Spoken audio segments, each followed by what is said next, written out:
বুলি কৈছোঁ মই। কিন্তু আপোনালোকৰ দাবীক নস্যাৎ কৰি বিজনী সমষ্টিৰ বাহিৰৰ অৰূপ কুমাৰ দেক দলে প্ৰাৰ্থিত্ব প্ৰদান কৰিলে কিহৰ কাৰণে? এতিয়া ধৰক এই কথাটো কোৱাৰ লগে লগে মই বিসম্বাদী টাইপ হৈ যাম, কিন্তু হ'লেও আজি কম তাৰমানে ভাবিছোঁ মানে এইবাৰ 5 বছৰ টকা ঘটিব লাগিব।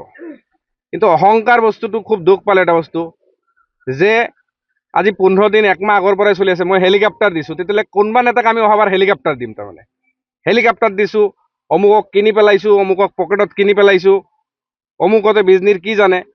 কাৰ্যকৰ্তাৰ যিটো মৰম সেইটো তেওঁলোকে গম নাপায়। তেওঁলোকে কোনোবা নেতাক হেলিকপ্টাৰ দিছে, কোনোবাৰ যাই ভৰি মালিচ কৰিছে। হয়তো সেইকাৰণে আজি তেওঁলোকে প্ৰাৰ্থী পাইছে।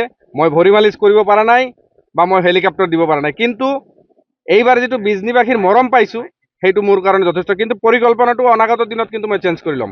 এতিয়া হেলিকপ্টাৰ দিয়াৰ ব্যৱস্থা কৰিম। অহাবাৰ হেলিকপ্টাৰ পাৰোঁ নেকি দিবলৈ, বিতৰ্কিত হোৱাৰ চেষ্টাটো কৰিম। বিভিন্ন কেলেংকাৰীত হওক বা আজিৰ ডেটত কি মানে হাৰিলেওতো কোনো একো লাভ নাই, একবাৰ ভাবি নিৰ্দলীয় খেলিয়ে দিওঁ নেকি, যে হাৰিলে তো বিজেপিৰ টিকেট পাৱাই যায় না। হাৰিলেও যোন ব্যক্তি নিজৰ জেগাত জিকিব নোৱাৰে তেওঁ আহি বিজনীত জিকিব। হেলিকপ্টাৰ মেইন, বুজি পাইছেনে আপোনালোকৰ কথাটো? এই হেলিকপ্টাৰ দিয়াৰ ব্যৱস্থাটো কৰিম আৰু কি, চাওচোন কি হয় এতিয়া কিমান দিন। বুজি পাইছে? সেইটো মিছা কথা। মই চাওক এটা কথা, আজি আমি নিষ্ঠা সহকাৰে কাম কৰি আছোঁ। আমি বিভিন্ন অঞ্চলত যাই আমাৰ দলৰ নীতি আদৰ্শৰ কথা কৈ আছোঁ। এই কথা কৈ যে আকৌ কংগ্ৰেছত যোগদান, এইটো মোৰ মানে মিছা কথা। এইটো কংগ্ৰেছত যোগদান কৰাটো মোৰ পক্ষে মিছা কথা এইটো। কিন্তু এটা কথা, এইটো কিন্তু সঁচা কথা, হেলিকপ্টাৰ দিয়াৰ ব্যৱস্থা কৰিম মই 5 বছৰত।